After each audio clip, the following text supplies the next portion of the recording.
क्या बहुजन समाज पार्टी ख़त्म होगी? क्या रिपब्लिकन पार्टी की तरह भारतीय राजनीति से बहुजन समाज पार्टी का भी वजूद ख़त्म हो जाएगा? आखिर क्या होगा बहुजन समाज पार्टी का? वर्तमान में जितने भी सच्चे अम्बेडकरवादी कार्यकर्ता है, मिशनरी कार्यकर्ता है, उनके जहन में क्या चालू है, आज हम इसी पर चर्चा करेंगे, इसी पर बात करेंगे। जय भीम दोस्तों, जय भीम इंडिया न्यूज़ में आपका हार्दिक हार्दिक स्वागत है। आज हम चर्चा कर रहे हैं कि जिस तरह 2022 के यूपी विधानसभा के रिजल्ट आए हैं, उससे जितने भी अम्बेडकरवादी कार्यकर्ता है, जितने भी बहुजन मिशनरी है, उनको बहुत बड़ा शॉक लगा है, उनका मन विचलित हुआ है और उनके मन में कई सवाल अब उठना शुरू हो गए हैं। उसी के अनुसार अब जिस तरह यूपी का रिज़ल्ट आया है, उससे एक सवाल बहुत सारे अम्बेडकरवादी कार्यकर्ताओं के मन में है कि बीएसपी का क्या होगा। आज हम इसी पर चर्चा करेंगे, क्योंकि जिस तरह 2022 का रिज़ल्ट है वो एक बहुत बड़ा सबक है। 2022 का जो रिज़ल्ट है उसमें केवल बहुजन समाज पार्टी की करारी हार ही नहीं हुई। अगर केवल हार होती, शायद 0 सीट भी आती तो भी कुछ फर्क नहीं पड़ता, पर जिस तरह बेस वोटों का जो बिखरा हुआ है, उसमें जिस तरह सेंध मारी हुई है, वो चिंता की बात है। उससे सारे कार्यकर्ताओं के मन में बहुत बड़ा एक प्रश्न उनके दिमाग में है कि जिस कैडर वोट पर बहन मायावती गर्व करती थी या बहुजन समाज पार्टी के कैडर कार्यकर्ता गर्व करते थे, अगर उसमें सेंध लग सकती है तो सोचिए मिशन को कितना बड़ा खतरा है। तो ये एक बहुत बड़ी बात है कि अगर इस तरह ही चलता रहा तो बहुजन समाज पार्टी की राह रिपब्लिकन पार्टी की तरह ही हमें नज़र आती है।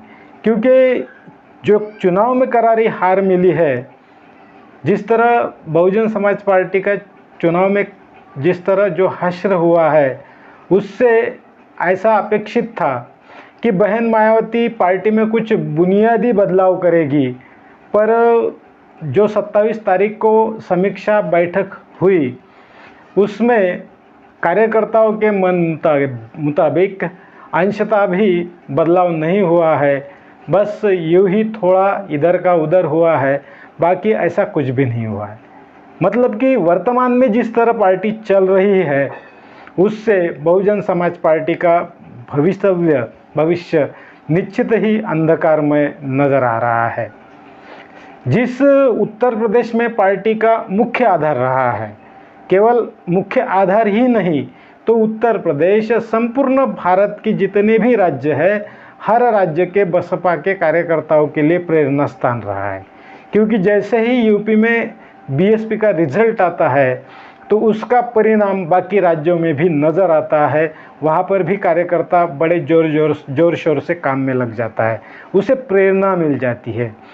लेकिन जिस तरह यूपी का रिजल्ट आया है, उससे उन सारे कार्यकर्ताओं के मनोबल पर बहुत बड़ा परिणाम हुआ है। लेकिन इससे पार्टी ने क्या सबक लिया है, पार्टी के पदाधिकारियों ने क्या सबक लिया है, ये सबसे बड़ी चिंतनीय बात है। इस पर हमें सोचना चाहिए।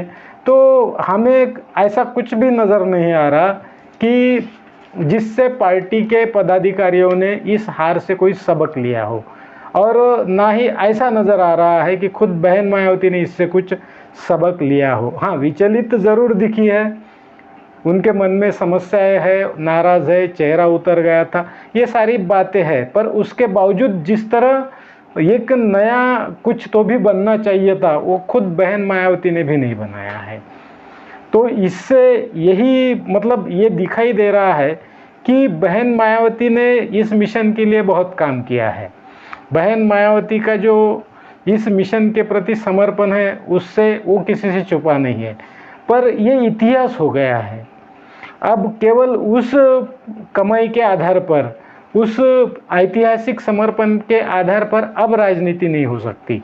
हमें परिस्थिति के अनुसार बदलना पड़ेगा और उसके हिसाब से चलना पड़ेगा। पर ऐसा हमें होता दिखाई नहीं दे रहा है।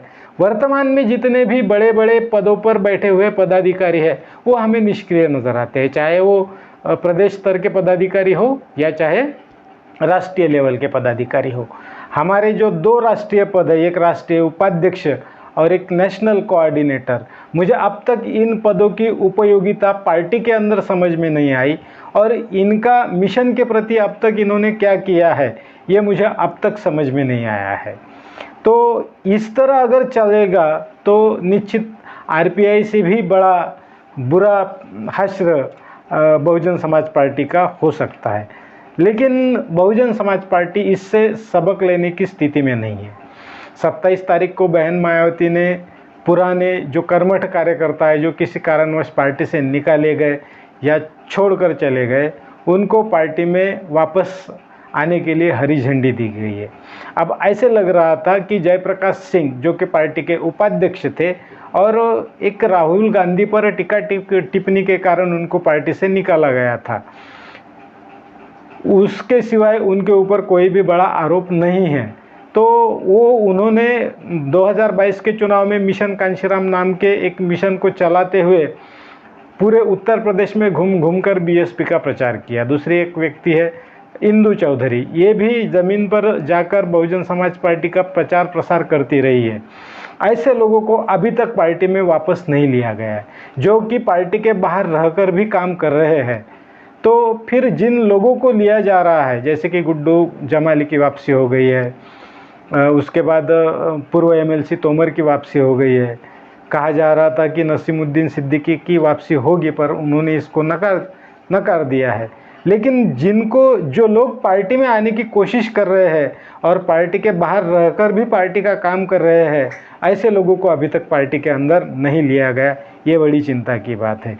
ये क्या दर्शाता है कि इस तरह तो पार्टी नहीं चलेगी। चलिए, कुछ ना कुछ तो ज़रूर होना चाहिए। अब रही बात, ये तो छोड़िए, हो गया 2022 ख़त्म हो गया, लेकिन 2023 में जहाँ मध्य प्रदेश, राजस्थान, छत्तीसगढ़, तेलंगाना में चुनाव होने हैं, तो यूपी के हार से सबक लेकर वहाँ क्या तैयारी चालू है, तो हमें वहाँ पर भी कुछ नज़र नहीं आ रहा है।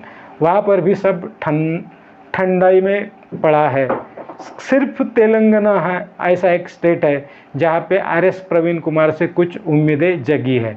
अब सारे बहुजन समाज, पूरे भारत के बहुजन समाज पार्टी के कार्यकर्ता अब केवल आरएस प्रवीण कुमार के तरफ टकटकी लगाए बैठे हैं कि कुछ ना कुछ, क्योंकि उन्होंने 300 दिन की बहुजन राज्याधिकार यात्रा चलाई है और वो ज़मीन पर जुड़कर काम कर रहे हैं, लोगों से जुड़ रहे हैं, मिशन को भी आगे लेके जा रहे हैं और राजनीति भी कर रहे हैं।